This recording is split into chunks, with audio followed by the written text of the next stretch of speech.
It's March 28th, right? March 28th. It is. Still For a little while longer. technically For a little while longer. It's also Women's History Month.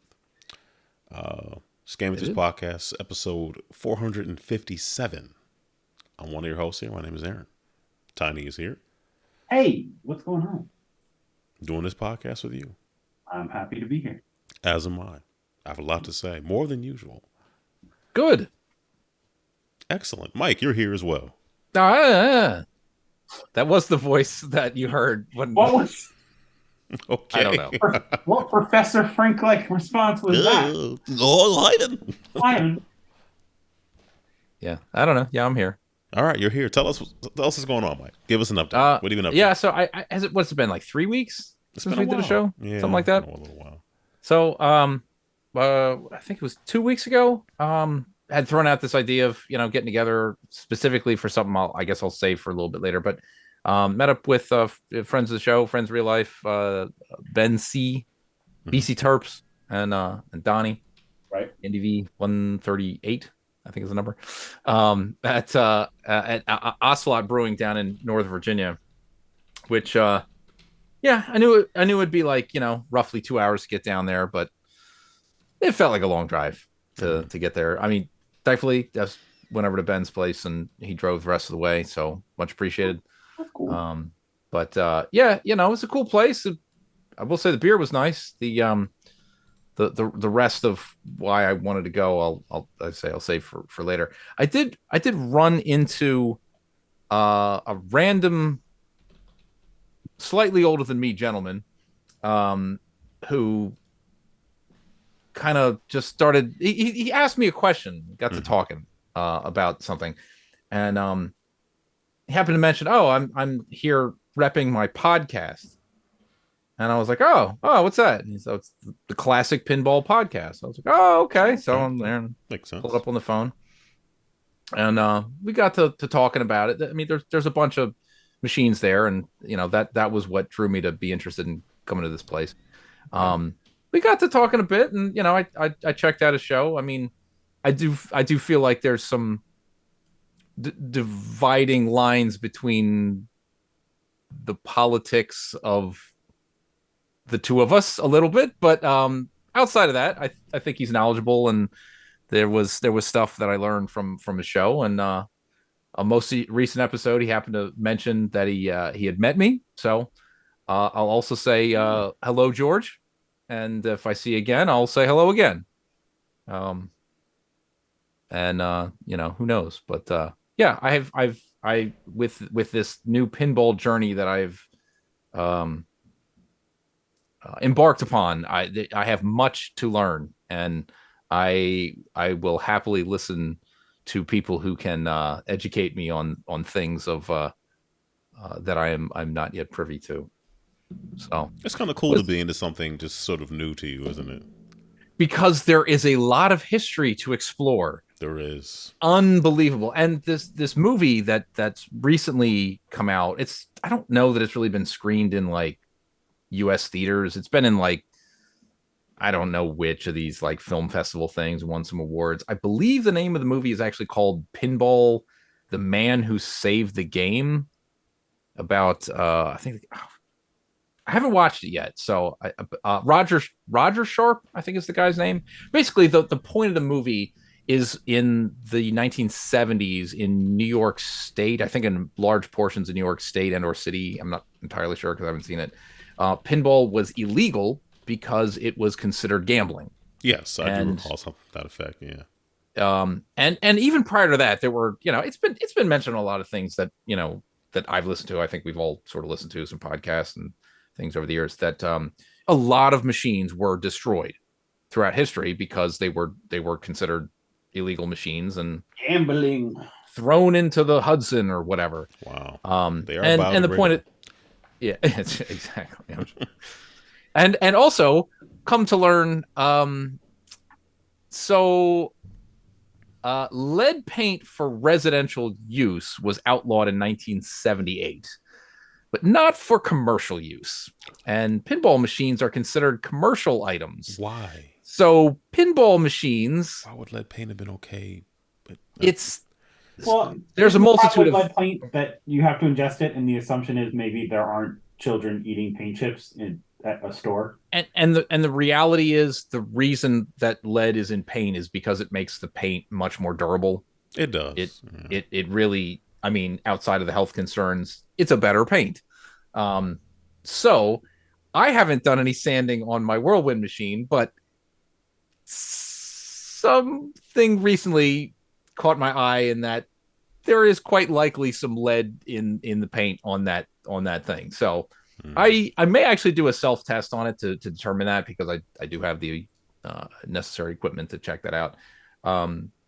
But it was a curiosity piece, being as it was created between 1989 and 1990. So more than a decade after it would have been gone from a residential house. So anyway, Okay, maybe you said this already. So when was lead paint prohibited everywhere and not just for I residential? believe never. Really? I'm not 100% sure because I'm not in the commercial scene. But I believe in specific applications, it to this day it is still used. But I'm not. I don't know. Feel free to Google it and prove me wrong. I don't think you're wrong. I shouldn't be surprised. I know modern pinball machines do not have lead paint on them. They're not painted at all. They're just decals now. Yeah. So in that respect, if you go check out something new, it is there's no concern of that today. So workers taking home contamination from jobs with lead paint are also one of the most common sources of childhood lead poisoning. The state of Delaware recently became the first state to ban the use of lead paints on outdoor surfaces and structures. And what's the date on that? That's a great question. Exciting times. Yeah, exciting. It looks like all the sources, let's say the latest source is 2018. Okay. Well, so recently. Yeah, relatively in the last couple of years. Yeah. Oh. So yeah. Anyway, it was neat to kind of get together. Hung out for maybe 2 hours down there, and parted ways with Donnie at this point. And I talked Ben into going out to Frederick to check out another place called Spinners that I had been kind of looking at and been interested in checking out for quite some time, because they do have quite a lot of machines, both pinball and arcade, and some other random stuff.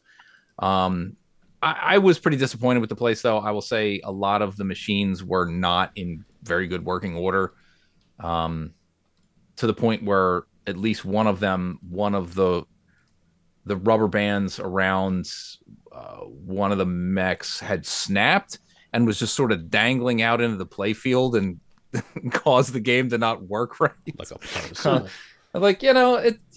And a lot of the machines were just turned off because of problems that were unsolvable. But I mean, to me, it was disappointing, because there were a number of titles on their list that they had that I'm like, oh, I definitely want to check. I've never played this one. I've been really curious about this. I'd really like to kind of compare other times I played this particular one. So yeah, it was not awful. I would say their newest machines were in pretty good working order. They do have a league there that seems pretty popular, and I think it seems like they must mostly stick to that, because some of their older ones were just not up to snuff. Yeah, not yet. But anyway, yeah, that was a fun day, and I say it was a few weeks ago, and I mean, not a ton else going on. I mean, I will say I'm caught up on Mandalorian. Looking forward to the next episode. It's been we haven't even started it yet. Well, I won't get into too much, but there was what is it? Maybe call it 2/3, 3/4 of episode 2. I think it was just a jarring, like, well, we're going to do something different now. New characters. Well, or explore. It was. I've been seeing some complaints about the direction it's taken. Well, ratings are not as good. Apparently, Disney has taken notice and is not happy. I don't know how that's going to affect anything. I don't either. But the one episode that took a turn and focused on some different characters. When I'm watching it, I, at least for a few moments, kind of got confused and started thinking like, oh, wait a minute, this seems a whole lot like, when are they going to get back to the wait a minute, that was Andor. This feels a whole lot like Andor all of a sudden. But that would have been like 15 years ago at this point, something like that. Well, So in the timeline, so the I interesting. it I've read some things about, why are they using, I don't want to say too much, but why are they using this show to link things together that were never fully explained. And I get it, but ultimately, I like the show. Like I know the episode in question was like, this is not what we asked for, but to me, it's some interesting context. To me, I did enjoy it. I did feel like, I mean, much like how a couple, 2.5, I'll say, episodes of Boba Fett were just Mandalorian episodes. They certainly it were. was like, okay, so they're just going to take the opportunity then to we'll just throw something different in the middle of a series to get you interested, and then maybe have another spin-off or tell a different tale or whatever. And I'm okay with that as long as it's entertaining. Yeah. Because I'm interested in anything Star Wars that's, to my eye, worthwhile. The most recent episode, the cameo of an actor, I didn't even know who it was until after the fact. I went, oh. I did not recognize, but I'm like, wait a minute. Wait a minute. Didn't either. But there's something here. There's clearly a nod to say, this is important. And I'm looking at it going, I don't know. Huh. And then I saw his name in the credits, and my jaw fell. I was like, that is awesome. Yeah, it was. Oh, I'm so glad they did that. And then there was a reminder that there were these, I guess, made for YouTube clips or something that he had done as this same character. I only learned this yesterday or today. Okay. And it's like, yes, you can still go back and look at them. And I'm like, I'm not going to do that because I know what I'm going to find, and it's not for adults. It's for little kids. And I'm fine with, I get it. He was an educator of younglings. That's fine. That's all I need to know. What I saw, that was the context that I thought was cool. Agreed. And good for Disney to do it. Good for him. And anyway, I don't know how much of that is spoiler and how much is so vague that nobody knows. I mean, I think we did pretty well. All over Twitter and TikTok or whatever. It has been, but yeah, just in case. About. Yeah, but for people who don't want to know yet, I thought it was great. I'm glad, and hopefully maybe a little bit more. Who knows? They've shown a lot of flashback glimpses, so there easily could be some room to explore a little bit more. A little more Order 66, because that's what Star Wars needs. Is let's focus on, when Batman's parents got killed in an alley again. I mean, the Uncle Ben gets shot or whatever. Right. It's all the same. He posted like, "Hey, time for the individual series or whatever." So, question mark. I mean, I would check it out. I would too, especially if it's on Disney Plus and I'm already paying for it. Disney laying off 7,000 people. I don't know if that's, I don't know what their plans are. I know they're shifting things because. Yeah. Well, as are a lot of corporations. Yes, they are. Many of whom overhired. At least that's what they say. Well, that's what you're right. Who knows? Many of whom who have stockholders who. But obviously, it tracks when trends are looking one way, possibly because of something that is no longer the same situation as it was at the time 3 years ago. And if the forecast for everything in these big businesses, we got to assume this is going to continue exactly on the trajectory it's on. This success will never waver, right? Okay. Exactly. Yeah. Anyway, so that was something. That's enough. That's enough. Okay.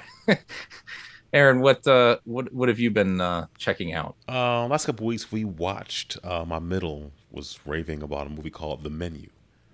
Mm-hmm. So we watched The Menu. that was an That's interesting a movie. movie. That, and I saw the trailer and I went, oh, I think I know what that might be about. But but no, I did not know what that was about. It was definitely worth watching. it it's some wild stuff. Tiny, you seen it? I have. I feel like I've watched a lot of it through TikTok. Oh, okay. So, but It's like I yeah. watched. I recommend I recommend watching it to both of Yeah. you, and I'd be very curious to see what your thoughts are. My wife watched it, and I caught some moments here and there while she was watching it. But I mean, I could still theoretically watch it, but Did your wife enjoy it? I don't remember talking about it Is it a after, movie you so I don't know. enjoy? Yeah, yeah. Like, is that like I don't? It's not a feel good movie. It's not. It's very disturbing. Yeah, I kind of that's the impression. but Uh, but there's some definite political and socioeconomic commentary, and there's a whole lot of things going on in that movie. But it's yeah, it's interesting. Another movie I've forgotten that we had watched. This is like a couple of months ago. I saw an ad for it on our Fire TV. We watched Beast with Idris Elba, where is it's that the like he's being chased by? a lion, and yeah. Oh, okay. Yes. Yeah, I saw the recall a trailer for that movie, and I was like, I don't know.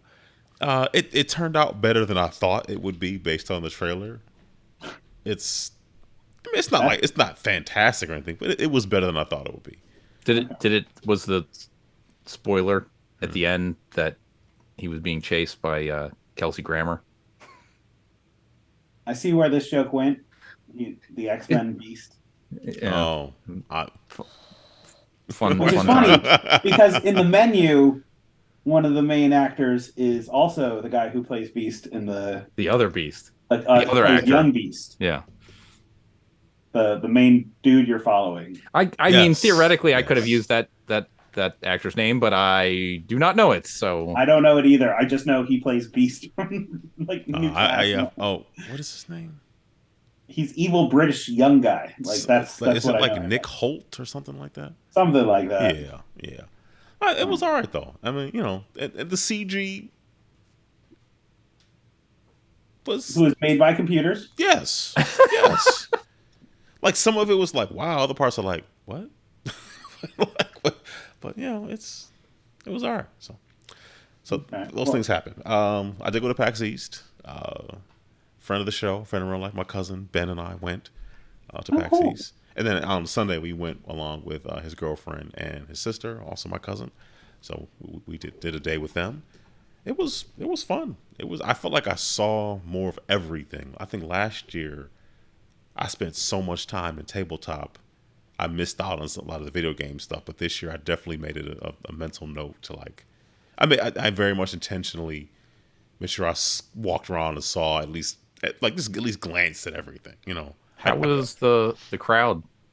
I felt like there were more people than last year, but still nothing like what we were used to. I mean, there was so much more open space. Like they had much wider walkways I think and paths. that's great in general. I think so, Obviously, too. For the reasons that they're doing it, that's also good. But I'll be honest, there were many times at PAX East I was just miserable with the crowds. Just too many people, too compacted. I You can see couldn't that. move. It made for some unpleasant moments. Understood. Yeah, but it was good. It's just Ben and I just kept kind of commenting on just like. Also, Google Photos had sent me one of those like, "Hey, here's a memory," and it was like one of the years that we all were there. It was like, wow, we all were really here. It was like, Oh, was it the one from 10 years ago? Yeah, The one. yep. with all Yeah. of us in front of the I show. got that same notification. Yeah. I was like, 10 years? I was like, wow, it's crazy. But you know, things change. That's life. But it just because Ben made a lot of comments about the panels. I didn't even look. I didn't even realize. I didn't download the guidebook at all. I just made my appointments. They had maps because all the tables just had maps on. There were no more books, And I really thought they had the book last year, but he said no, they didn't. I was like, I don't know. But he was very disappointed by, I guess there weren't as many panels, or the quality, or just some felt like retreads. Like I didn't make it to any, as far as I know. I didn't even look to see what was there, honestly. Perhaps I should have, but I don't know. It felt different. Still fun, but it is a different show. Because I mean, you went from some AAA releases and that kind of stuff to none of that stuff is really there anymore. You know. So any sort of showing off a game to be released is like indie titles then? Yeah, there's plenty of those there, and many of them are fantastic. Mm-hmm.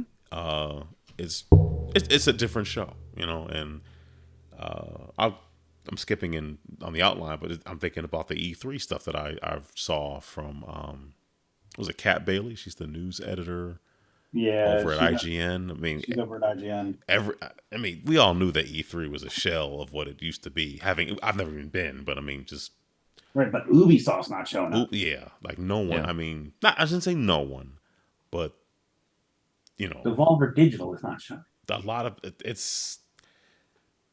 I guess it was inevitable, like that at a certain point. It's not really something that I dare I say is needed. It's other things have taken its place.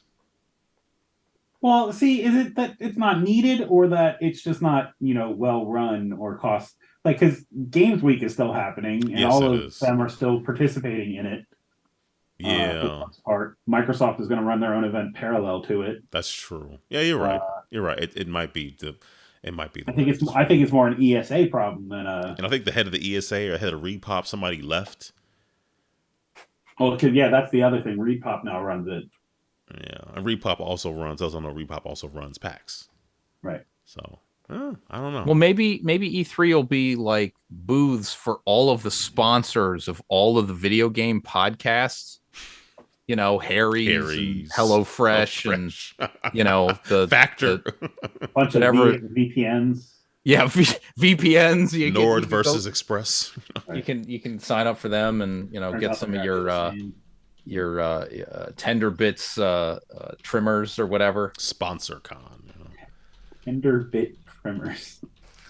Yeah. So I don't know. We'll see what happens, but some stuff I saw at PAX. It's funny. There were two wrestling RPGs on the floor. One you've probably heard of, WrestleQuest. Okay. Has a sort of pseudo 1632-bit-ish kind of look to it. I didn't play it, but they did have a ring, and every so often there were people in the ring wrestling, as a way to get people to come over and check the game out. The lines are just too long to check it out. I didn't make an appointment. Did they invite people to be wrestled in the ring? I don't think so, but okay. I would never have taken. Yeah, it seems like it would be a bad idea. Yeah, for me it would be. I like walking and stuff, so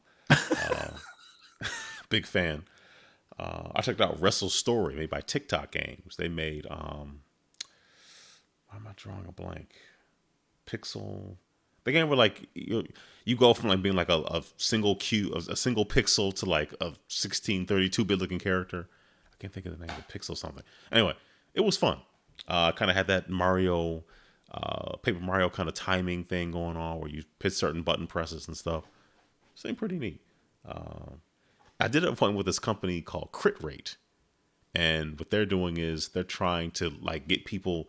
They give you like a 40 something question like survey to figure out what games you like, how you like playing them, and it kind of pairs you up with like these different gaming houses. So their whole idea is, I'll have an interview with them coming out shortly, but their whole thing is actually critrate.io. Their whole thing is trying to get people to get game recommendations, not based on quality, but based on what was the word he said? Not quality, but like, you figure that would be it. Based on taste. I know that sounds weird, but just based on other things other than like, this is a 7 out of 10, which is, it's sort of like hey, if you like these things, you might like these things. It's a sort of recommendation system. So they want to get some traction from publishers and maybe platform holders to get some data on, to try to get data analytics on people's tastes and what makes people like certain things. My cynical take on that concept is Oh, so let's see. You like Mario? How about Mario with lots of microtransactions? Uh, I mean, it still sounds like Mario. Yeah, well, how many microtransactions can we put you down for today? As many as possible. Like, the game isn't even, they haven't even, there's no design document yet. I mean, there's not even a, I'm supposed to pay you for what? What is this, Star Citizen? Well, I don't know. I understand. I understand cynicism well. I mean, that's the thing. As my cousin Ben put it, he said, "You are the product, or your opinion." You know, they're trying to get you to put your data in there Yeah. to create to have more data for them to use to show other people what they might like, and ultimately, of course, talk to publishers and so on and so forth, and designers to see what people do and don't like about their games. So, oh, it seemed interesting, and they had you could go to the site and once you filled out the survey and it told you what your house was, you're supposed to go to the booth to get a pin. But I think a lot of people like this is anecdotal. But I feel like a lot of people were in the blue, the blue house. I don't remember all the names, but they ran out of blue pins. So you can take that for what you want to. But they also entered in I think just about every game that was on the show floor into the database, so they could be sort of ranked and stuff like that. So people could kind of see what was hot at the show. So that was interesting. What else did I play? Gigabash, it was really fun actually. Like a King of the Monsters kind of game. Four players. Everybody picks a monster. I picked a living building called Concrete. I think Ben picked that Concrete too. I thought that was a clever name. It's like you're a building that bites and attacks, and they did get the rights to use Ultraman, and I think it was Ultraman, and a bunch of the Toho properties. Those monsters. So that should be pretty cool. Gotcha. Toxic Crusaders had a really big presence there. I didn't get a chance to play it. I just saw it. It looked fun. It's not an IP I really care about, but it looked like a well-made. It looks Beat a 'em lot up. like Shredder's Revenge. Yeah, but that's the thing. That's a tough act to follow. Right. So good luck to it. I have a lot of nostalgia for Ninja Turtles, not really so much for Toxie and his fellow Crusaders. One thing I did not know, Three Fields Studio or Three Fields Entertainment, I think they made the Driving Dangerously or Dangerous Yeah. Driving games. Recreation. It's another Burnout style game. It looks. I was going to say, yeah, it's from the Burnout people. I played it. It looks like fun. I don't know. So Yeah, all their stuff, even Dangerous Golf. that It was fun. just it was okay. It was fun. It just I was hoping for better. And they just Oh, to me they have never delivered a complete fun experience. It's like they've taken like a gimmick and they polished that one thing up, and the other things in the periphery, not so much. Yeah. Yeah. But I don't know. Recreation seemed kind of fun. They had Alone in the Dark there. You were playing a little girl. I'm not sure if she's related to Edward Carnby. I meant to ask somebody. I just forgot. Who So, owns the rights to that I now? don't even know. I forgot who spoof Because that was. Atari published the last one. Right. I don't know. I'm looking at my shelf. I don't think it's still there. I think I put it in a pile that was intended for the shredder. But like that was the Atari that just changed their name, right? I mean that was Infogram, right? Infogrames. Yeah. Infogram that became Atari that became. Didn't they just change their name to someone else? They're not the Atari building. Yeah, they're not the hotel Atari. That's what I'm trying to say. I can't keep Hotel up with the Atari. Ataris. Played this Punch Out kind of game called Big Boy Boxing. I really enjoyed that. I'm looking forward to that one. It's like a lot of fun. That's it. I mean, there's other stuff I saw, but those are some of the. I'll talk about some of the board game stuff I played later, but that was pretty cool. The weekend before PAX, I went to Unpub, which was in Hunt Valley. Unpub is a convention, smaller convention, but for designers and developers of unpublished board games to come and get their games play tested. I only had a chance to go Friday and Sunday. It was a lot of fun. And there was a game that I did not get a chance to check out called Knitting Circle. But the designer, Emily, I'm forgetting the last name, they happened to be at PAX, and the game was there. I got a chance to check it out. A lot of fun. You are knitting, and they made these really like 3D printed, like these really neat like pieces that were 3D printed to put together for like, that you're getting out of this like Lazy Susan and creating patterns. It was really cool. So yeah, Knitting Circle was really dope. Apparently Steam is going to stop. Supporting Windows 7 and 8. Yeah, that was not that I mean 8. I'm surprised. I mean, if you're running Windows 8, what are you doing? Well, I mean, if you're running Windows 7, you haven't gotten an update in. Well, they did do that like random one last year, but it's been several years in theory since they stopped. So yeah, I don't know what's going on with that. And then anybody watch the Tears of the Kingdom gameplay? That was I did. I watched it, and once I saw the branch break, I went, "Nope, I'm out." I'm like, I don't want any parts of that. I'm sure it'll be great. The weapon durability thing is just annoying enough for me to not even want to pick up Breath of the Wild again. It's frustrating. I don't want it. Gotcha. It's not like I've never heard that, but to me, it's just the way that the game was built, and you just have to not think of it like you do your typical, hack and slash sort of a thing. To me, I enjoyed it a lot because it incentivized me for to throw weapons at enemies when they were like degrading, and it'd be like, you know what? I'm just gonna put this branch right into this moblin's face, and it's gonna stun him, and then I'm gonna switch to some kind of arrow or something, and then take him down. It like once you get used to it, it's really not bad. I was enjoying Breath That's of the Wild. my opinion. Yeah, I know I would. I feel like probably once you get the Master Sword, it's not that much of an issue or an issue at all at that point. Right. I mean, it isn't, but also, especially if you don't follow a guide for exactly how to get the Master Sword, you're probably not getting it until pretty late in the game, and quite possibly not at all. Can you defeat Calamity Ganon without the Master Sword? Oh yeah, you can run straight into the castle and technically win the game, right. but you can just parry most of his stuff back. I can't. Yeah, but it is possible. Yeah. All right. Well, that's it for me. Johnny, how about you? So I'm just gonna tell you the generous thing. I bought a Steam Deck. Mostly because I wanted to play Skies of Arcadia, and now they've announced there is apparently a remaster in the works for Skies of Arcadia. Funny how life works, right? So you're all welcome. I just want you to know that now. Steam Deck is awesome, though, man. It's great. I just keep setting up new emulators and whatnot for my games that I have backed up, including Skies of Arcadia. And like it's a lot of fun. I'm trying to get things working and playing around with it. I got the dock.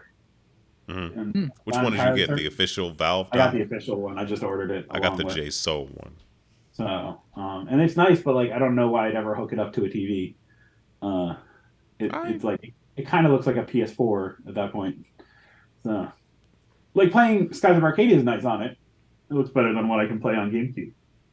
But I don't know why I play the PC games. Yeah, I played Resident Evil 4, and I was like, yeah, this doesn't look that great.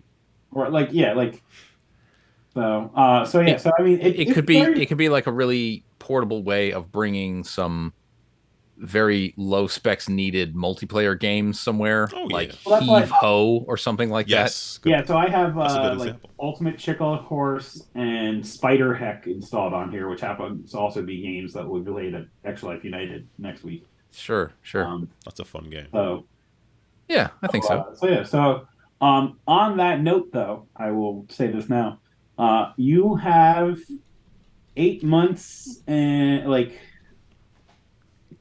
months and 2 days to update your Stadia controller to Bluetooth compatibility. If you do not they say they will stop supporting that on 12/31/2023. They stop. That doesn't. I don't. I didn't mind the day they said you could do it, but why would they stop? Like, what? I don't understand why. It's just a website. It's not. Yeah, it's also not like Google is gonna give up the Stadia domain and be like, oh no, someone else can use that now. Like they're gonna That's hold on to that weird. forever. This is petty.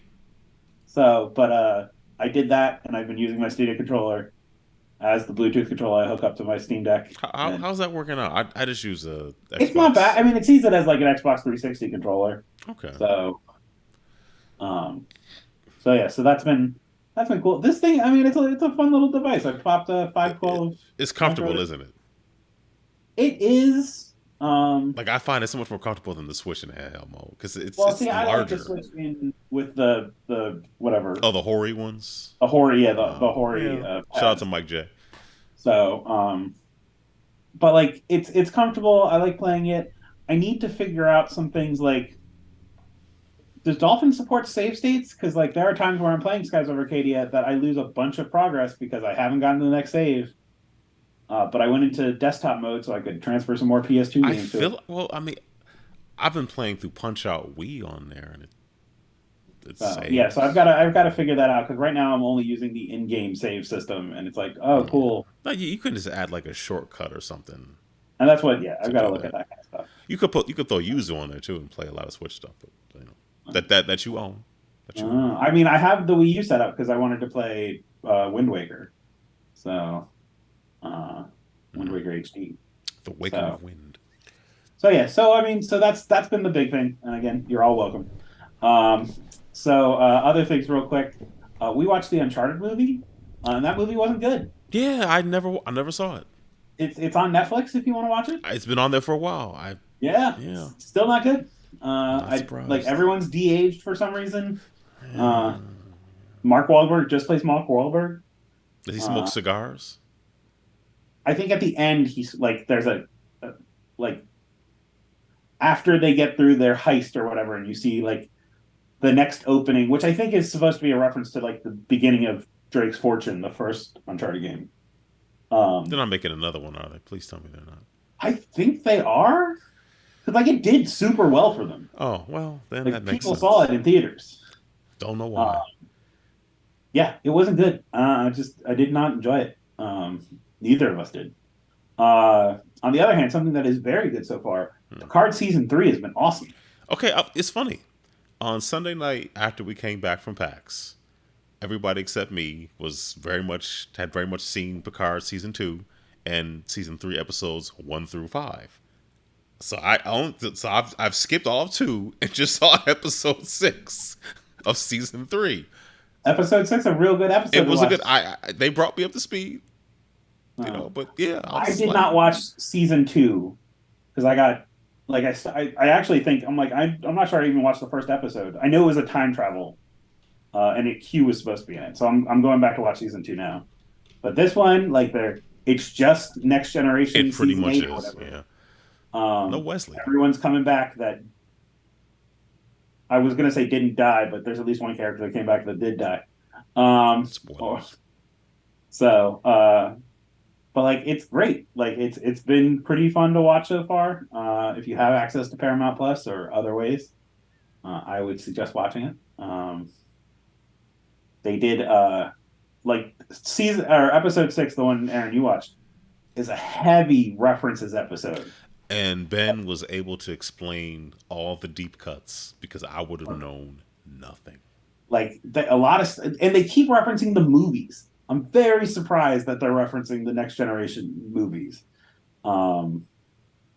But He had never seen any of the original cast movies, that would surprise me. I was like, really? they're so good, and I'm like 1 through 4 and then 6. really just the even number ones. Just watch Yeah, 2, 4, yeah. 6. Just don't watch 5, Ben. Please, Uh, don't do it. what does God need with a starship? It was so Anyway, bad. uh, The catering was by William Shatner. I mean, everything was by William Shatner. but yeah, and like yeah, they reference the whales in that episode. And then the last thing I'll mention real quick, I got for raising money last year and hitting a goal. I got a mechanical keyboard from Extra Life. I don't know if I can. We'll see with the background. Show this. That's So really nice. Oh, look at that. so there's nothing on the top of the keys other than the design, Hmm. but all the fronts of the keys have their functions. So, like, if you're looking at it dead on, there are no letters on those keys. But if Right, you look right. at it at the front of the keycap, You can they are see. there. So, That's so yeah, it's it interesting to is know. very nice. Extra Life right now, and I don't know if this will be up by the time or done by the time, but from the 26th of March to I think April 7th or 10th, they're doing a keyboard, like a mouse pad, like one of the bigger mouse pad Johns. Yeah, yeah. If you raise $100 in that time frame, essentially during Extra Life United, you can get an Extra Life themed one. Uh, so yeah, so I mean, something to check out if you're looking for incentives. Uh, Sure. I have raised $0 so far this year on my own. They're all just from my girlfriend's company keeps donating. So Let Hey, them. she it, won a thing. I think we talked about this last week maybe. Uh, they had a gift of giving or like a giving incentive between September and December last year. She got picked, so they donated another $1,000, and then they matched her donation, but her donation from November got matched this week, which gives me that mouse pad. there you go. Hey, So yeah, win, so win, win. everything's coming up Millhouse. Um, which, by the way, just as a side note, I've been watching this season of Simpsons, and like it's okay. Like I put it on in the background. So, Somebody got uh, to watch it. Somebody that's not me. it's on that Disney Plus. You might as well watch it. It's right there. So Oh, It the is newest episodes that air on Fox are right there on yeah, Disney Plus. like the day the after. whole 32nd season or whatever I think it Oh, is up Huh. there. So Like, has it already all I aired think this then? was all that aired from September. Like, this was the last full season they released. So I think they're going into season 33 now. Okay. Yeah, I sort of lost the thread of when seasons start, I would assume over the air September. television. Yeah, yeah, yeah, yeah. So, what so is the yeah. season? So yeah, hopefully we'll get to Mando some point soon. Aside from that, Oh, Carl Weathers actually directed the last episode of Mandalorian. I didn't know he was directing huh, Yeah. episodes. That was a nice, pleasant surprise. cool. So, yeah, so that's what's going on. Aaron, or I guess Michael, what have you been playing? So as I, had previously sort of like foreshadowed, the reason I wanted to go down to Ocelot Brewing is because they were the first place within even a reasonably close drive, and as I already mentioned, being 2 hours, to have gotten a Scooby Doo pinball, and I've been itching to check it out because they had originally announced it I think last year, and it's just starting to trickle out into some locations now. Uh, I I didn't play a lot of games on it because it's $1 a game. And I did not do very well. So those dollars were disappearing real fast. So Gotcha. I do wish I had played a few more games while we were there. Um, all I got a sense of is the shots seemed to have like a pretty good flow to them. It seemed like, like they were designed well. Like you aim for this, it smoothly travels up this and comes back around or goes up to the upper play field or whatever. The crazy trick of the game is the upper play field, the left flipper up there is a bookcase, so it's an L instead of just a bar. Huh. You Okay. have to hold the left flipper in to kind of collect the ball so that it stays in the upper play field and you can actually play up there. Otherwise, it'll just go right down into the wire form and come right back into the main play field, which happened every single time that I played. And I figured it out at the very last, like the very last game that I played.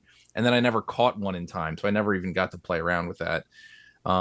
But reading some comments about other people who put a bit more time into it, it seems like a lot of people feel like the game kind of is slow and kind of boring because it's a whole lot of, hey, all right, you found some clues and then now you got to go like get this henchman bad guy thing, and it's all clips from the show. It's like the original, the 1960s or whatever cartoon. They've got voice actors have recorded a lot of lines. They're not just audio clips from the original show. They've got and I haven't kept up with who is voicing Scooby-Doo these days, the characters from the show.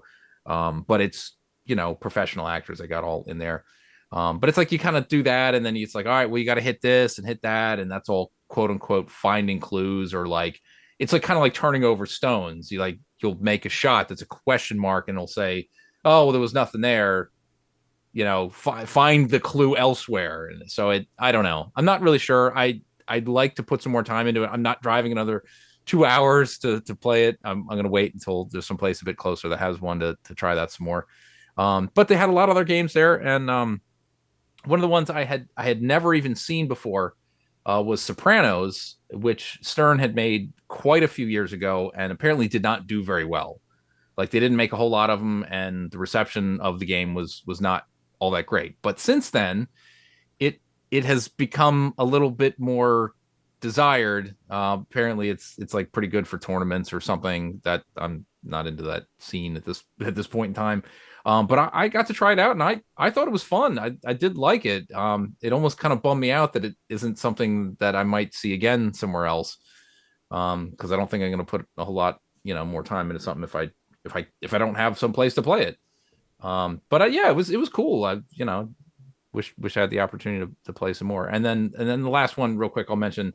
I had not yet played a new Stern Bond Premium model. The place that I frequent, they do have a pro model, which is like the lowest tier, the step down, and it's kind of an empty game. The premium's got some stuff in it that makes it a lot more entertaining.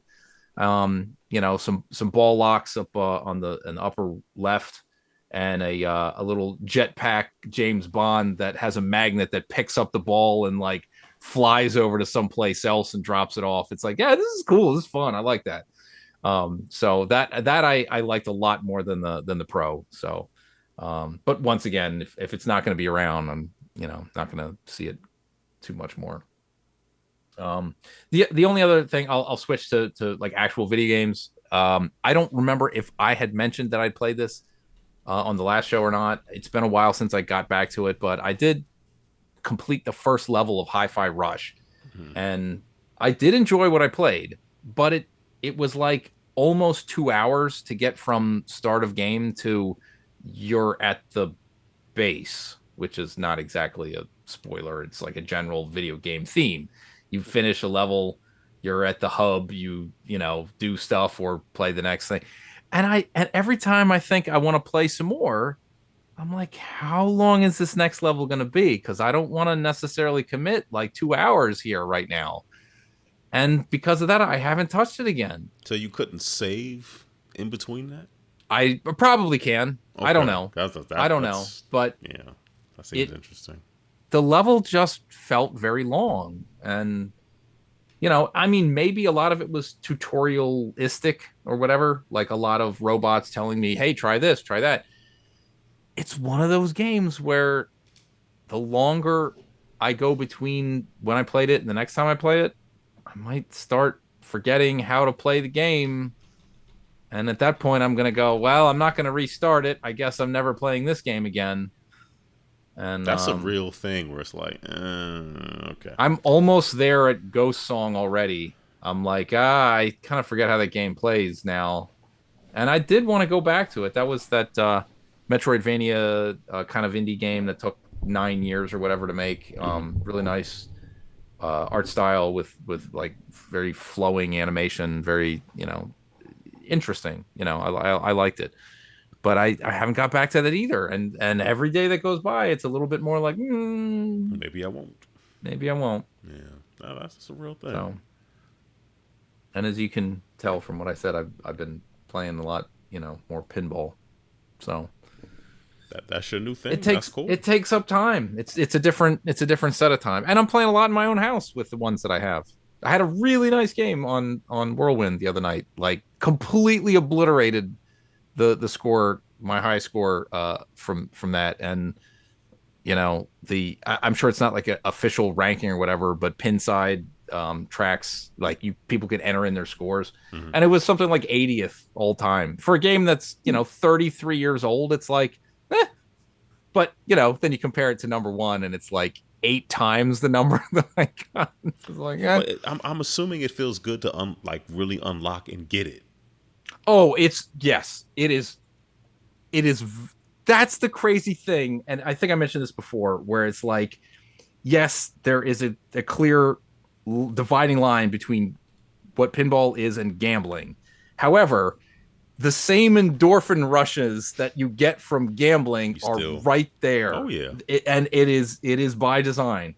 And when stuff goes great, it just feels really nice. And when it goes bad, it is an awful feeling. So it's in that way, it's almost like, why am I even doing this to myself? But it was a lot of fun. So anyway, that's what I've been playing. What have you been playing, Aaron? What have I been playing? Resident Evil 4 Remake. So one of my favorite games of all time. Got remade. And now, is this the full game or the demo? Oh, full game. Okay. Full game. Okay. It came out on Friday. Yeah. So I downloaded it, I think, Friday night back at Ben's house, and when we come back, I would sneak some in. But I put it on easy, and I'm just going through it. And what are you playing it on? On the Steam Deck. I'm playing it on Okay. PC. I'm enjoying it. Yeah, I just want to take my time. I don't want to. I'm probably never gonna play on hardcore mode because that's not where I am right now. I just want to enjoy it. I'm just enjoying seeing all the differences and then enjoying seeing things that were left in. It's just it's a really pretty and well done refinement of something I already really really like. And I'm just now. How does the trench coat shopkeeper sound? He's different. He's different. He's different. He's not nearly as iconic as the original. But it's also be very difficult to be that I mean, it's like when they would re-release Final Fantasy IV, every time they still kept in the Spoony Bard line, just because they knew they had to. It felt to me like if they were going to do this Resident Evil 4, they would just drop the same audio clips over. They don't even need to hire anybody. Just use the same audio. It's fine. I mean, honestly, if they did that, or just maybe have the same person record the same line, I would be okay with that. But I'm also change is fine. They don't have to do the same thing. I mean, like in the beginning in the actual village where he says, "Where's everybody going? Play bingo." Like they left that in because those are things that they had to leave that line in. There's some. Leon still has some of his his one-liners and things, which I was not concerned, but like tonally, how is it going to match up with the way this game is? And it's fine. It worked. It is. When I was seeing it getting 9s and 10s, I was like, wow, that's crazy. They really. I feel like for everything they didn't do with the Resident Evil 3 remake, which was sort of mid, it was all right. But I mean, also Resident Evil 3 is sort of all right too. It wasn't the best game. This game, it's just fantastic. I don't know. Tiny, have you started it? I was looking to pick it up, but I figured I'll pick it up after I get back. So It'll probably be half off when you get everything dropped. I was gonna say, I'll wait for the discount at this point. I played the demo. I thought the demo was real nice, and he still looks like Nick Carter or whatever. From I do like on the PC version, and I think on the Xbox, if you push it to a cinematic or whatever, the next version of hair effects or whatever, like you can have individual strands of hair rendered on his head. You can. So yeah, I mean, I thought it looked nice. I want to see, and I also want to know if this is possible in the first game. If you shoot the bell that's in the distance, I've seen it. I saw a video of it already. I saw the video of it in the new game, but I have not seen a video of it in the original. Like, is that an Easter egg? I don't think you can do it in the old game, but I'm not sure. I just don't think. I've watched so many RE4 videos. I feel like I probably would have seen it by now. But then again, and that's the thing. But like, you hit that bell. But that's the whole separate ways thing. Ada does all that stuff in the beginning just to ring the bell. So I suspect that you probably can't, but I've been wrong before, and I'm okay Uh, being wrong this time too. I just don't think you can. so yeah, so I mean, I'm looking forward to picking it up. I mean, I only played through Resident Evil 4 the first time, my first full playthrough last year. Took you Uh, long enough, man. I sent screenshots to all of you when I finished Oh, it on I the Switch. remember. I mean, there was I So mean, it's that obviously this game is not going to be universally liked, but there are definite reasons why that game is it was a heralded the turning way it point. Yeah, is. it was a turning point. But like, I mean, I think I will like the controls better here, and I think the Switch controls were fine. I don't think the GameCube is the best controller for that type of game. No, it's not. Uh, That's what I had in '05, but no, it is not the right. best. The Wii, like the Wii remote controls were interesting. The Wii But was also like people it heralded was the like Wii to be the best one, but then That's the only version I've ever played. when you go back to, it, I'm like, I don't want to hold my arm up for that whole game. Like, no, I'm good. I liked it. On paper, I was like, this is put your hands awesome. in your lap or whatever. But I mean, the other thing is, and this is a weird one, but I was watching Digital Foundry. I think like what there's 3 versions now of Resident Evil 4 on PC. Yep. Like Is that all? well, First one is awful. the first one's awful. Like there's no lighting. It's Like really everything bad. is the same, is lit the same. So there's no shadows. Like you can barely, and everything's a brown kind of mess for the beginning at least. So like you can't tell where the traps are on the ground and all that kind of stuff. So I did not realize how bad that first version was until I watched it I on played it. digital. It's bad. So when did that come out? Shortly after, like when they were releasing it on everything 05, else? 06? It was based on the PS2 version of the game, so it had to be after the PS2. Which so is the if, worst of like the worst, like, well, not the worst port, but yeah, outside of the well, it's Zebo. not the worst port. The Zebo port Yeah, is the probably the Zebo's worst. pretty bad. Yeah. So no, but Zebo. Oh, is that that? Brazilian the console. Brazilian Yeah. 3G console. Yeah. Derek, Stop Scotland from Fighting did a video about it. He's done many videos, and I've watched all of them. So yeah, so I mean, but like the PS2 version takes all. So on the GameCube, everything's done, or most of the cutscenes, I think all of them actually are done in engine. Yep. But the PS2, they are all FMVs, and then they took those FMVs that were crunched for whatever 240p, let's say generously, on the PS2, and put them on PC, where you're looking at them much closer and much uglier. Yep. Um, It was rushed, to put it mildly. Yeah. So, but yeah, no, I mean, hey, I am looking forward to playing it. When I do buy it, it'll probably just get in line right behind the Dead Space remake that I got from donating to Andrew. West Yeah. Virginia, actually. Acidic, I forget. Acidic. H2O acidic, I think is. H2O acidic, that's it. So yeah. So, yeah. Cool.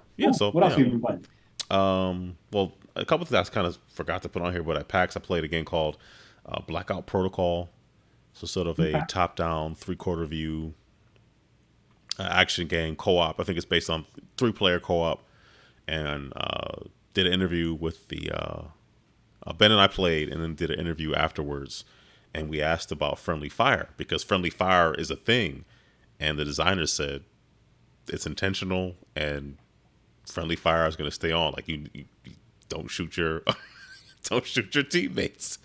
And I said that's interesting. It's like that's all right. I guess I gotta respect it. Wow.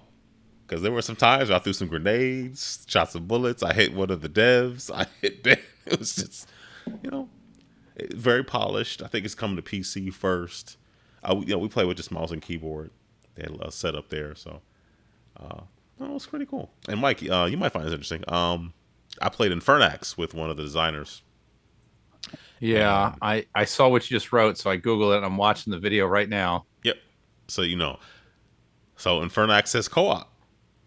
So I guess it's do or die. So it is a co-op version of Infernax. So some things have been rebalanced. There's more enemies, so that they've rebalanced it a bit. I don't know. We almost made it through the demo. It was partially my fault. I fell at one point, and then but no, it was a good time. I definitely enjoyed it. So Infernax is now the co-op is couch co-op primarily, with the exception of on Steam, it's going to have the remote play thing. Okay. Yeah, I figured you would not be thrilled by that, but I'm sorry. I just got to another thing that is a very strong Castlevania Easter egg, but you may not want to eat what you would normally eat in the Castlevania game. yes. Yeah, I don't know. Fernax is really good. Like yeah. I understand why you praise it so much. It's a really fantastic game, and It's the co-op worked very pretty sweet. well. I gotta say, Good. it's good stuff. I'm Play sorry. I was watching the thing when you said it's couch only. couch, and then you can do the. He said this is how we did it. The designer told me that's how they tested it during COVID, the height of COVID, with the Steam Remote Play. So So being as I have it, I did buy it after it slightly before it left Game Pass. So I've got the Xbox version. So the Xbox version, it's it's really just couch or nothing then, right? probably you might have to get it Yeah. on Steam. I have it on Steam, so It's not like what do they call the thing on PlayStation? yeah. Is that even a thing anymore? Oh, I assumed the only time I ever did it was when you and I played that crazy, you know, Was it taking Prohibition era boxing game, pictures or something? Oh, right. and then it's the game with the worm. It's like the one-on-one fighter, and you want to get eaten by the Nidhogg. Nidhogg. Yeah, Oh, Nidhogg, yeah. yeah. So yeah, I'm not really sure where they're gonna, but yeah, I like he didn't mention any of that stuff, and it's on, PlayStation Did he and Xbox, and did he say if it's free or if you have to pay for it?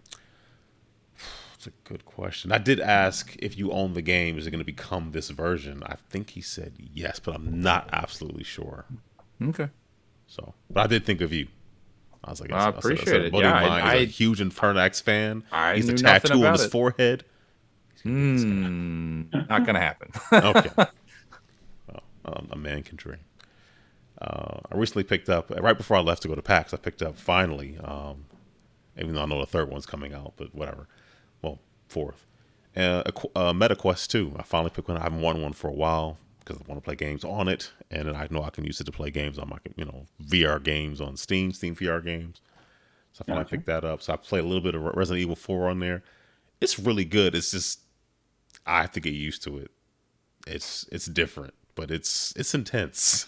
I mean, they are running at you like it's like wow, this is kind of terrifying.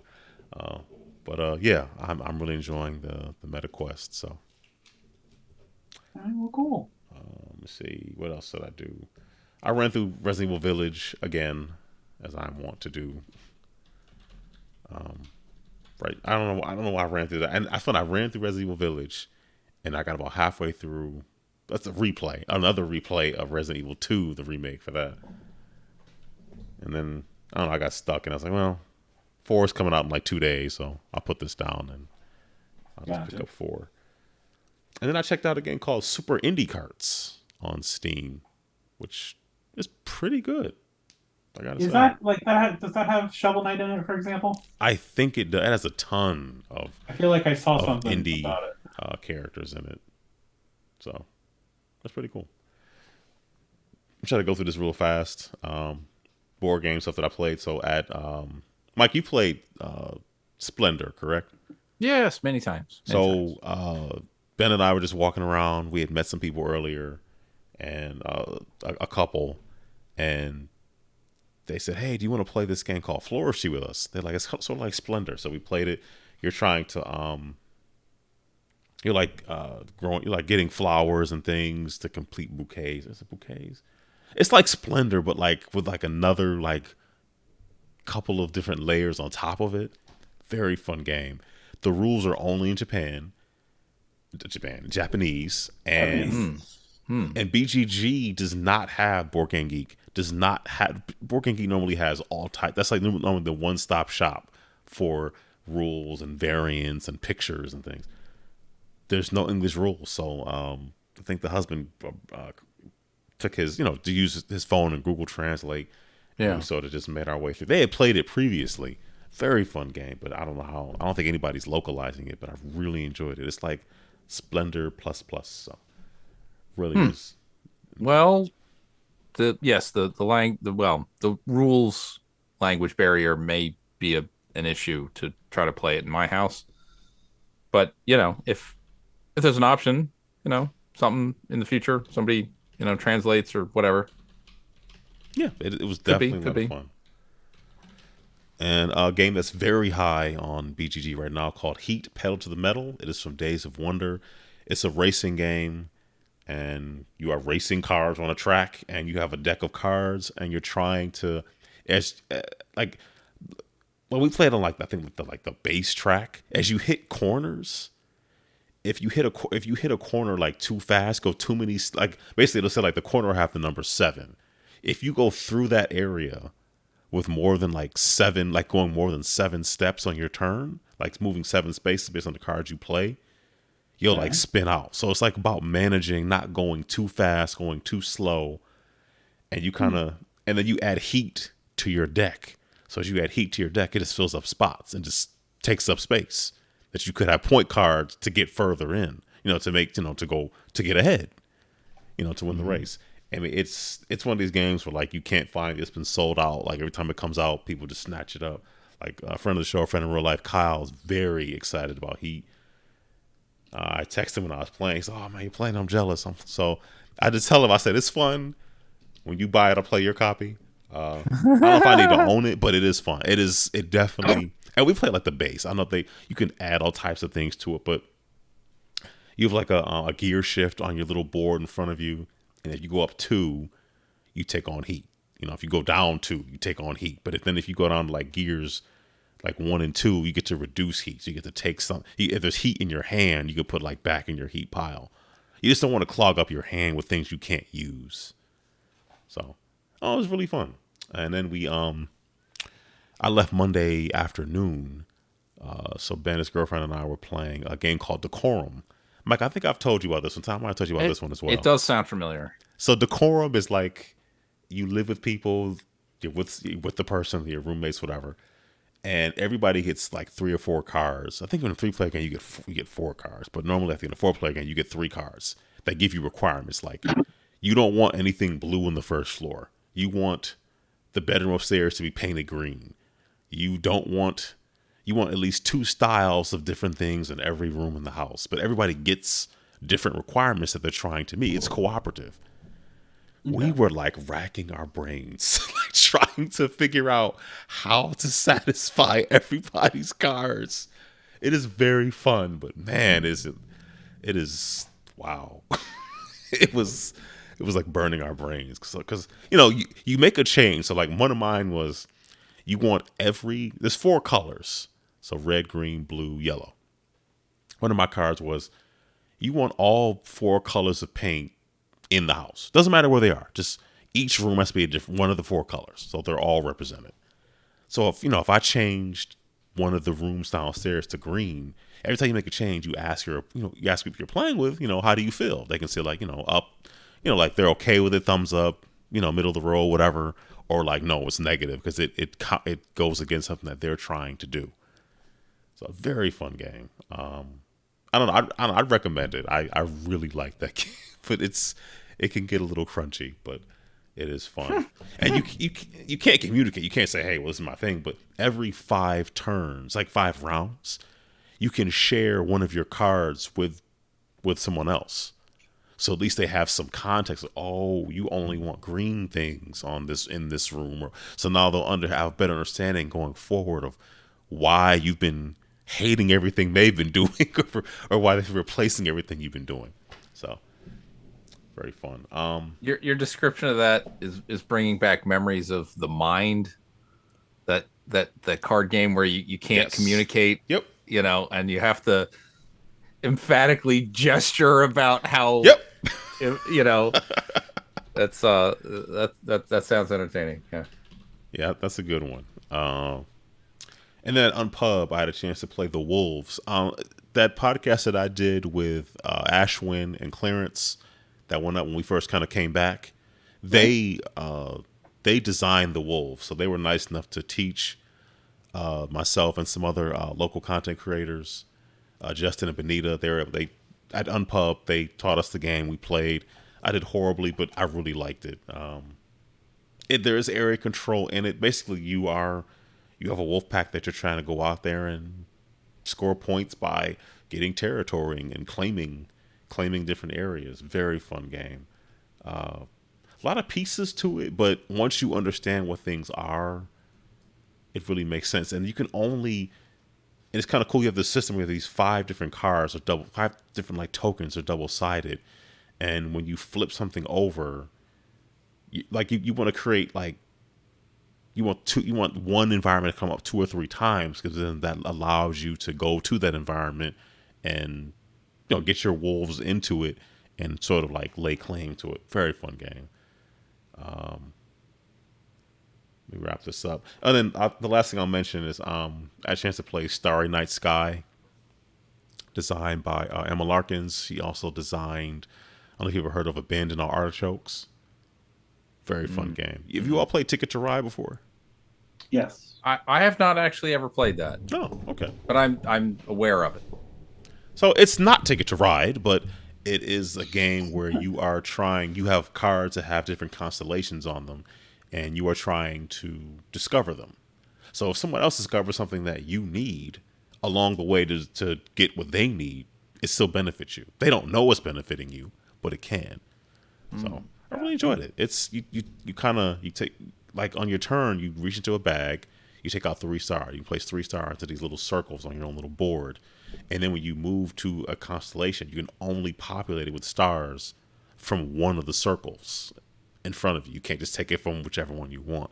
And you're trying to make sure that you can fulfill the cards you start the game with that give you 2 different constellations that are usually on opposite sides of the center board. So I always appreciate when I'm taught a game by the person who made it, because I don't know, it's just different. Like, it's their game, so I don't know, that's pretty cool. And I did play a little bit of Clive and Wrench on I got it for the Switch, actually. So Okay. Yeah, I also bought the Switch version. Yeah, so I've talked enough. Tony, how about you? I think I'll be relatively quick. So, we talked about Steam Deck, so I've been doing a lot of configuration and starting games, and then getting distracted and starting other games or whatnot. So I've been doing that, and Kina and I have started playing Fortnite duos. I see. So we are now playing together. We started with split screen on PS5, but that wasn't working for us because we're both old, so half the screen was not okay. So now Speed gets the 65-inch television on the PS5, and I have my Xbox Series X downstairs. So I use that on a portable 15-inch monitor. Wait, don't you have something bigger screen? Well, it's more like I could play up here upstairs in my office. I have the 42-inch TV and the Xbox One X here. Or I guess we could move something into the bedroom where we have a 42-inch TV. But we want to play in the same area. I'm not sure where we could leave a second TV in the living room without it being an impedance to one. Right. So it's fine. It works fine. Like, I mean, I'm running it on the Series X, so it's not doing 4K in Fortnite anyway. So 1080p playing it through. I guess we did a battle royale last night. We posted about it. So wait, Fortnite doesn't run in 4K on the no, I'm playing on the Xbox One X. Sorry, not Series. Okay. Well, even One X. I mean that output 4K on. It will. It will upscale to 4K.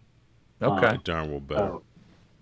But like, honestly, the load times on the One X are not great. Once you're used to something better, they are unacceptable. But like, both we ended up playing with her friend Jeff as well, so we did trios the other night, and I'm the last person to load in. So I'm also looking at, can I do that SSD upgrade that Aaron was talking about for my One X? Maybe that will help a little. Didn't you get your One X? Didn't you get an SSD put into your One X? No. I might have talked about it, but no, I never did. I thought the hard drive crapped out on your Xbox One X. I thought it was too. I took it to a place to be repaired, and then it just worked fine. I don't know what they did. hit it with a hammer a few times, and everything's They good. pour water on it, works even better. Gotcha. So I was looking at that to play around with that. But yeah, so we've been playing that. She keeps telling people she wants to go home and kill people. There has to be a better way to describe No. There's a better way to express that. To describe this. Yeah. But yeah, so we've been doing that. Burger Fest 23. Right. It's like, no, please, like, say anything else. For the love of God. So yeah. So I mean, aside from that, I'm also playing through I bought Pokemon Gold and Silver at that bar video game con thing that me and Ben Peabody Heights. So I continue playing that on the oh my god, what's the Game Boy FPGA emulator thing? Analog Pocket. Analog Pocket, yes. I continue playing that on the Pocket. So so that's really, I mean, other than that, like we haven't played a whole lot of single player games. I continue to go through Midnight Suns, which seems like a fun enough game. But hopefully, we'll get to the end of the quarter. My business quarter ends at the end of this week, and things can calm down. So. Oh, okay. But yeah, and then like I said, I might have mentioned earlier, I go to Florida for Extra Life United starting Friday. So, are you still running all the PC stuff, or they hired somebody? So they have a third due to family stuff. The person who's coordinating, we're having our first meeting tomorrow. Now I did my anal retentive stuff and sent in a questionnaire, like, hey, have we considered this? How are we doing this? Is this tournament going to be in silence, or are we bringing speakers? You were that passive aggressive, is that? Well, I said it in a nicer way. Okay. And then I also said, like, guys, you can ignore all this. Like, I don't want to be a stick in the mud. Like, we don't have to. Just things to be aware of. So yeah. So we're going to talk tomorrow, and then I have some stuff prepared so that we'll see what we're doing. So yeah. So I mean, hey, I'm looking forward to it. We're staying with my friends when we get down there, and then heading over to United next week, and then coming back. I will say this. I probably should have talked about this at the beginning, but I'll go on a little rant right now. Because it is the combination of the week of Easter and spring break, I could have paid the money I paid to go to Florida could have gotten us to Paris with money saved. It's so dumb. It's best not to think about it. Like, there is a local airport here that has a small airline not flying out of it. To sit at the back of the plane, and for us each to bring one carry-on and one checked bag. You have to pay for your carry-on on this airline. This is Spirit? Right. No, it's a Velo, but it's very much like Spirit. Yeah, I've not heard of it. Velo before. Like $56 per bag, checked or carry-on. So $200 each way in just baggage fees. Our little seems. It was $2,200 for me to fly in steerage. I mean, at that point, did you look at a train? Yes. Well, you've been getting the whole can of soda, I guess is the real question. Wow. Like, if you wanted to get any kind of room, any kind of private, because you're on the train for 30 hours.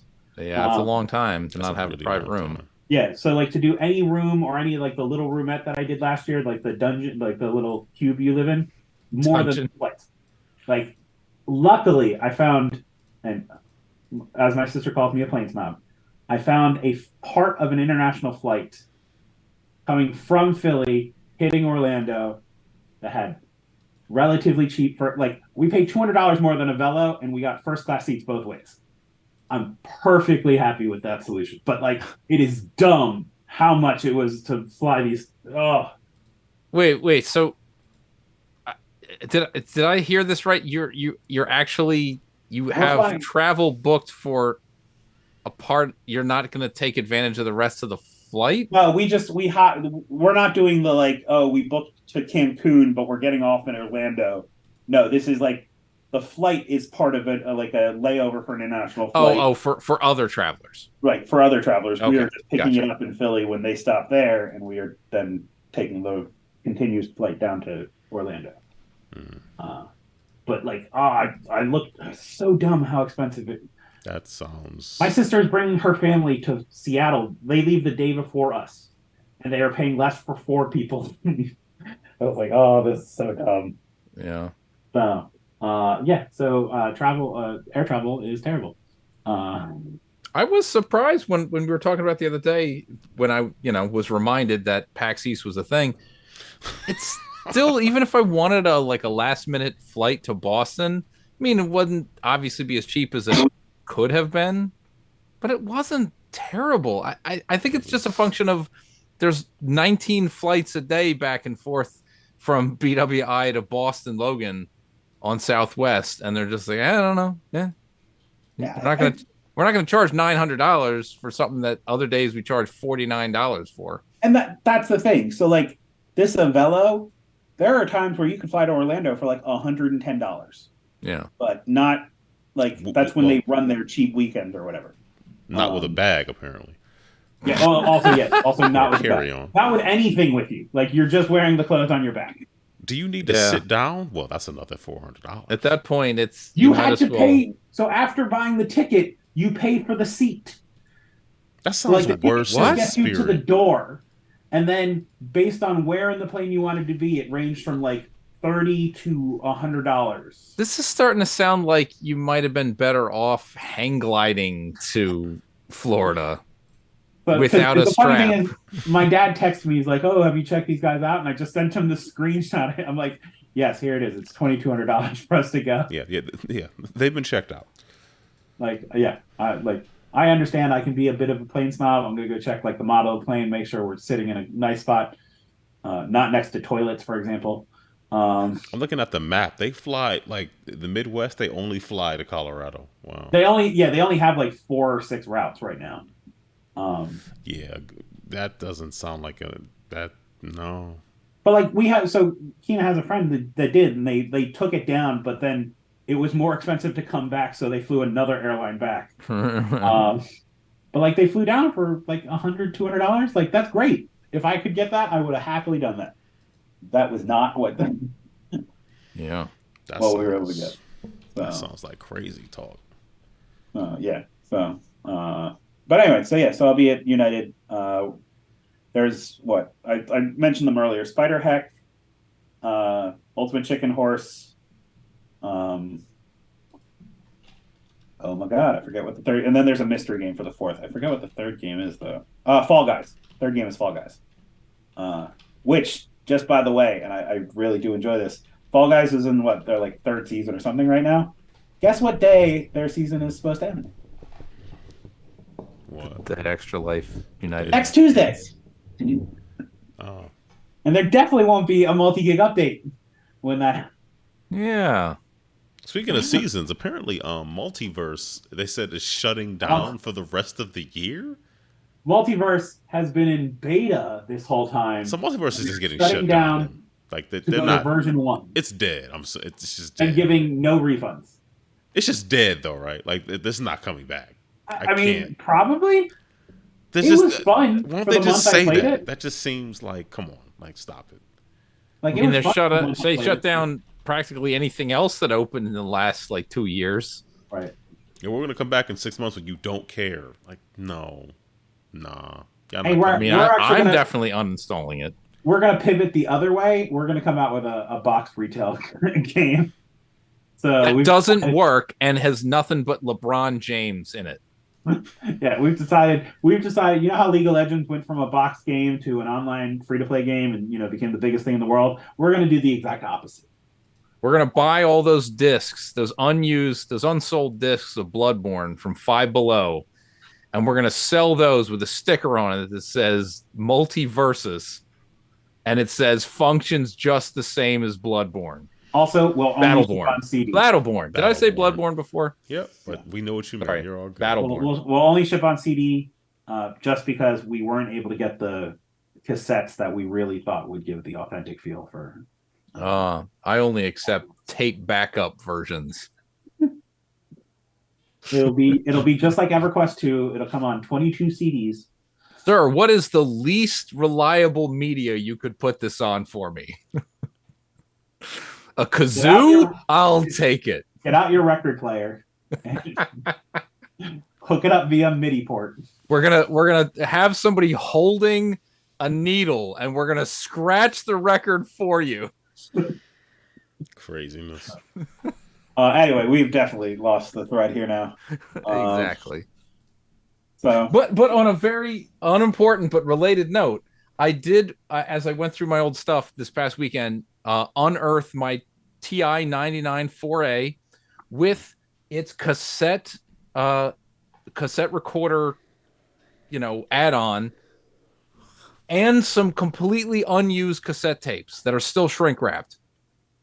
What are the odds that these things could actually hold any data? I keep seeing people sell new old stock of cassette tapes, and they seem to work. Okay.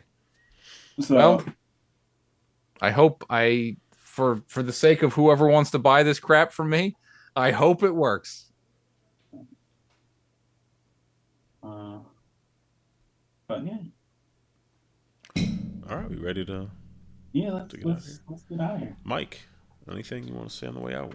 As I always do, I encourage anyone who's eligible to donate blood, and for those who have pets to please have them spayed or neutered. And that's it. All right. Thank you for those anybody who made it this far. Thank you for listening. We appreciate your time and checking us out. Thank the two of you for being along on this wild ride. Was it been 12 years, something like that? It's been like 12 years, right? I'd say at least. Yeah. If not precisely. Yeah. I don't know. I'm doing this for a long time. It's all right. If you want to leave us, it's got to be more than 12 years. I feel like that picture from 10 years ago was not that early on in our. I came back from the States in 2009 to 2009. We started this in 10, so I expect 13 then. Okay. 13, 14. Or will it be 13 this E3? Yeah, I think this E3 will probably be 13. Okay. This what would have been E3. I don't know. E3. Whatever it'll be. E used to 3. That's not a thing. That's not a thing. I think I have a surprise guest stopping by who probably wants to talk about their Fortnite experience real quick. All right. I turned off the camera at request. Murdering. Okay. I heard murdering. Hello. Yes. Hello. Like killing people. Who knew? Don't say that. But that's what it is. It's hide and seek and with some killing. Yes. Is all of the killing done with a gun? Yes. And some grenades and a sword occasionally. A sword, okay. Well, blunt something that's more visceral, But yes, it's a lot of different types of guns, and I don't know my guns. Well, you'll pick it up. Oh, she's getting better. She's been playing. Did you play tonight? Yeah. Okay. Yeah, she's been playing on her own as well. Okay. My accuracy is 9%. Well, it was for the one we only can go up from there. I mean, it'll only get better. I've never played these like first person. Is this a first person shooter game? Third person. Okay, whatever. With the little joystick, it's a lot of buttons and trying to maneuver. And I go in circles and I'm looking at the air and shooting at ceilings, and I make myself motion sick. It's a lot. That's a part of the process. And then you can projectile vomit upon your enemies. And then Tiny over here, I'm like, where did he go? I don't see him. He's like, I'm shooting people down. And I'm like, are you down? Are the people down? I can't find you. Where are you?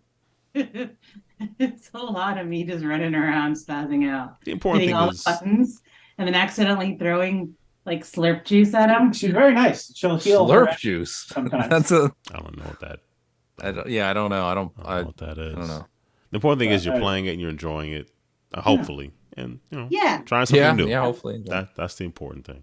And then the other night, my other friend, he joined us, so we did a trio. Okay. So, but yeah, and we won. We took first place last night. Well, nice. He shot all the people, and I just happened to shoot the very last person to get first That's what- place. Hey, Hey. that's the That's one what that counts. matters the most. Integral to though. the win, right? Exactly. I like doing the up close with the shotgun. Apparently, that's my way of just going right up into their face and just blasting them as much as I could. Because my aim is better, I guess, when I'm closer. Tougher to miss when they're big Yeah. when they're a big object. So Shotgun tends to spray everything in a particular. Yeah. All right, well, keep at it. Let us know. Yeah. Can get some Fortnite updates. Yes. Right now, I'm a soccer girl. oh yeah, we keep looking at the shop. So I'm spending all of Tiny's money. that's fine. He's I was fine John with it. Cena. So I have 3. So I've been 2 soccer girls and John Cena. Oh yeah, for the skins. You cannot be seen. Yeah. They have that stupid. He does his hand in front of his. Yeah. Anyway, so Aaron, we interrupted your closeout. Sorry. No, that's fine. That's fine. I was just going to say, if people want to hit us up, voicemail 202-573-7686. Hit us up on Twitter. You can go to @GameEnthus, and all our accounts are up there. And YouTube has been somewhat active lately. Put a bunch of reviews up, and there's some more video game stuff. And pack stuff should be going up shortly. So, yeah, Good stuff. that's it. Okay. Hey, it is March 28th. Have you signed up to help your local Children's American Heart Hospital by playing games for them and earning money, raising money from your friends and family? Not yet. 100% of what you donate goes directly to the hospital you choose. So, like for this team, a lot of people support Johns Hopkins. I support Children's Hospital of Philadelphia. People support Children's National. There are 180 or 100 over 170 children's hospitals to choose from. So I'm sure there's one near you. Ooh. So go to extra-life.org and sign up. Can I also plug in? Find out if your company does matching donations. Yeah, I talked about that. I work for the federal government, so Apparently some do, like mine. It's been very nice. $1,100. I so heard. far. It's a very nice. It's a win-win. It's everybody wins. You know, that's a good thing. But yeah, check out your matching options as well. And with that, I think we're out. I think so too. Okay. Righto. Till next time, peace. Later. Good night.